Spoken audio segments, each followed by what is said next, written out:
25 ذی الحج کے دن کے اعمال۔ ماہ ذی الحج بڑے بابرکت اور رحمتوں والا نام سے جدا ہو رہا ہے۔ اس میں عید الاضحیٰ تھی، دیگدیر تھی، عید مبارک تھی، بڑی بابرکت دن تھے اور اس کی راتیں بھی بڑی افضل تھیں۔ اسی طرح 25 ذی الحج کے دن کا ایک بڑا مشہور واقعہ ہے کہ جب حضرت علی ابن ابی طالب علیہ السلام اور جناب سیدہ فاطمہ الزہرا سلام اللہ علیہ، ان پاک ہستیوں نے حضرت امام حسن اور حضرت امام حسین علیہ السلام جو ہے وہ بیمار ہوئے، اور ایک منت کے طور پر کہ اللہ تعالیٰ انہیں شفا عطا فرمائے تو 3 دن روزے رکھیں گے۔ اور اس لیے ہمیں بھی حکم ہے، ان کے ماننے والوں کے لیے بھی یہ ہے کہ وہ ایسی اتباع کریں، ایسی منتیں مانیں۔ ہم جب بھی منت مانتے ہیں تو کھانے کی مانتے ہیں کہ ہم یہ کھائیں گے، یہ پکائیں گے، یہ کریں گے، حالانکہ سب سے بہترین منت روزہ ہے اور نماز ہے۔ اللہ تعالیٰ نے قرآن مجید میں فرمایا کہ ایمان والو صبر سے اور نماز سے مدد حاصل کرو، اور یہ پاک ہستیاں اسی طرح کرتی ہیں۔ لہذا روزے کی منت ماننی، اللہ تعالیٰ نے امام حسن و امام حسین علیہ السلام کو شفا عطا کی، آپ نے روزہ رکھا اور ایک دن جو ہے وہ مسکین آ گیا اور شام کو سارے کا سارا کھانا اسے دے دیا اور خود پانی کے ساتھ جو ہے وہ افطار کر لیا،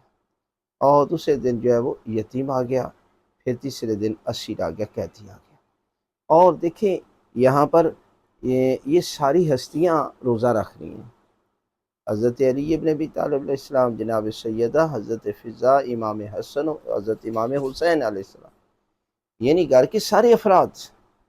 اور اسی کنڈیشن میں ہی روزانہ جو ہے وہ پانی کے ساتھ افطار کریں، اور پروردگار نے ان کی شان میں سورہ طہر نازل کی، اور اسی لیے ہمیں حکم ہے کہ اس دن جو ہے وہ آپ صدقہ اور خیرات کریں، یتیم لوگوں کے لیے کھانے کا بندوبست کریں، ان کے لیے آسانیاں پیدا کریں، تو پروردگار آپ کی دعائیں قبول فرمائے گا، آپ کے گناہ معاف کر دے گا۔ لہذا اس دن کرنا کیا چاہیے؟ اس دن روزے کی بڑی فضیلت ہے کہ آپ روزہ رکھیں اور اس کے ساتھ مسکینوں اور یتیموں کو جو ہے وہ کھانا کھلائیں۔ یعنی جہاں تک میرا مطالعہ علماء کو سنا ہے کہ بہترین 3 اعمال ایسے ہیں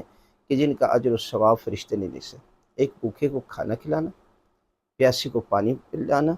اور ننگے کو لباس دینا۔ اور یہ وہ اعمال ہیں کہ جو حضرت موسیٰ علیہ السلام کو پروردگار نے کہا، موسیٰ کبھی خالص عمل کیا ہے؟ آواز قدرت ہے پروردگار میں نماز پڑھتا ہوں، روزے رکھتا ہوں، آواز قدرت ہے موسیٰ، یہ خالص عمل نہیں ہے۔ خالص عمل یہی ہے کہ کسی بھوکے کو کھانا کھلانا، کسی ننگے کو لباس دینا، اور پیاسے کو پانی دینا۔ لہذا اس دن یہ کرے، زیارت جامعہ پڑھیں، دعائے مبالہ، یعنی بعض کہتے ہیں کہ یہ دن مبالہ کا ہے، لیکن مشہور 24 ذی الحج ہے، یعنی دعائے مبالہ پڑھیں، اور اس کے ساتھ ساتھ جو ہے وہ آپ جو ہے کثرت کے ساتھ درود پاک کی تلاوت کریں، تو خالق کائنات اس دن کے صدقے میں آپ کے گناہ معاف کر دے گا۔